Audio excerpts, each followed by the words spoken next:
and also add their budgetary allocations to ensure that we are safeguarding the lives of the citizens that are threatened by this drought. Nago tigana na yo abwatani be kanisa ya Kenya na kurwase kanisa ya Methodist Church of Kenya ni gobe murunganiriye asentundende nakoko bokege tambo kiroke wizara yobo chenu kunyara gotuguterare amaryogo yogo tango ruiboro nabo igukuru ruiboro aiga sense ya Kenya elyogo limanyakantebu na Sofia elibono lyara gokonya gotanga na kurubiryo ruiboro aiga sense ya Kenya lya ruta sense ya China na ende bono nige ntundende lyoge lya soira sechiro elyoge lini goli ya bete ligotuguteru wale nense ya Kenya imiaka 10 ya etire ase yate osebate betebuna ndekera netingenjo sitakira nasoko bangoro iboro magaye miaka 10 ko butoka elyoge libono na ende ni golira nda sense ya Kenya elia soko nyara korobulyo riboro ana sense mo ya basubati kolengano nomo Bishop Joseph Mutumbura kurwase kanisa ya Methodist Church of Kenya nigo bonanya rega kubole serikali na bayigone wizara yobo chenu ko bamaiso asentundende konyara go kane elyoge limanyiketo na Sofia konyara go tumeka iga sense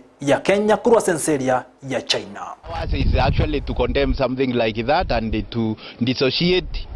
from it completely. It's not a Kenyan phenomenon. It's something that the church is against, and our scriptures will always teach us to be honest. Jamii zile zingine za Kenya ambazo zinaendeleza tohara kwa wasichana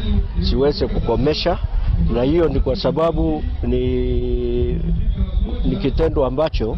kimepigwa marufuku na serikali ya Kenya. Hatutaki kupangwa na nchi yoyote ile na madawa yasiyoeleweka ya kupanga uzazi kwa sababu ya kusema mtu azae watoto fulani. Jambo hilo kama vile ambavyo limekwisha kusemwa na kiongozi wetu wa kanisa ni ya kwamba ni Mungu ambaye anafungua